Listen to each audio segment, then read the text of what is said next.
Pinagbigyan ng mga hiling at tinrato ng tama pero makalipas ang 5 taon, bakit daw ginantian siya ng patama? Yan ang sumbat ni Pangulo Aquino kay Vice President Binay na tinawag na manhid at palpak ang kanyang administrasyon. Binalikan ng GMA News Research ang mga unang taon nila sa termino para alamin ang ilang hiling na pinagbigyan ni Aquino at kabilang pala dyan ay ang pagkakaroon ni Binay ng pork barrel. Saksi si Teresa Andrada.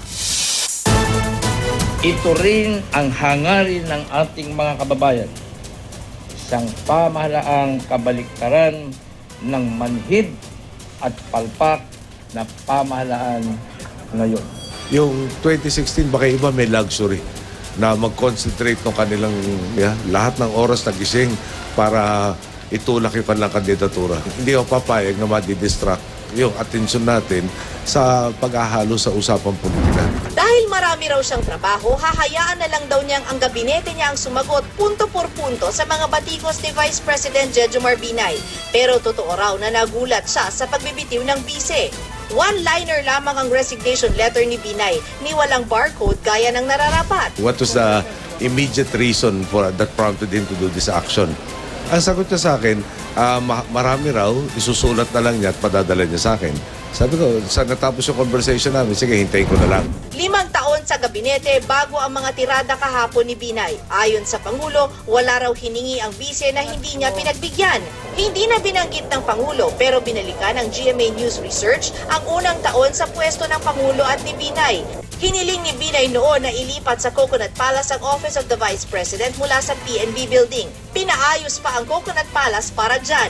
Mainit ding pinag-usapan noon ang pag-aalok ng Pangulo kay Binay ng iba't ibang posisyon. Kabilang ang maging kalihim ng Department of Agrarian Reform, mamuno sa komisyong tututok sa mga kaso kontra kay dating Pangulong Arroyo at ang pamumuno sa Housing and Urban Development Coordinating Council. Sa pag-uusap nila ng Pangulo sa bahay ng mga Aquino sa Times Street noong June 2010, tinanggihan yan lahat ni Binay. Nauna nang nagsabing gusto niyang maging Interior Secretary. Pero sa huli, tinanggap ni Binay ang maging Housing Czar, posisyong malapit sa masa. Inappoint na kasi noon bilang Interior Secretary si dating Naga City Mayor Jesse Robredo. Nang pumanaw si Robredo, napunta ang inaasam-asam na posisyon ni Binay kay Secretary Mar Rojas. Binigyan ko sa kanya lahat ng pagkakataon na hindi siya maging tawag dito spare tire.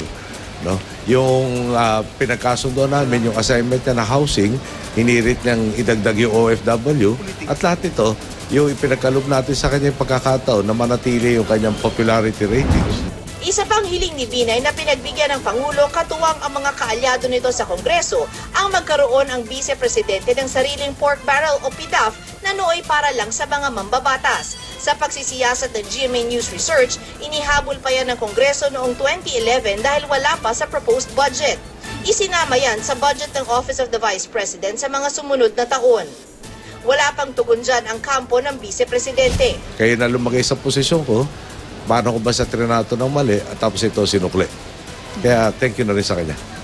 Itinanggi naman ng kampo ni Binay na kinimkim lang ng bise ang mga saloobin tungkol sa Administrasyong Aquino. Sa issue ng Disbursement Acceleration Program, iginiit daw noon ni Binay na dapat sundin ang Korte Suprema. Naglabas din daw ng sentimiento si Binay sa sinapit sa mama sa panon ng 44 na SAF. Napakadaling sabihin ni Pangulong Aquino na sana kinausap siya kung sa Korte Suprema nga hindi nakikinig yun VP Binay pa kaya. You have to remember what Pinoy wants, Pinoy gets. Ako si Teresa Andrada, ang inyong saksi.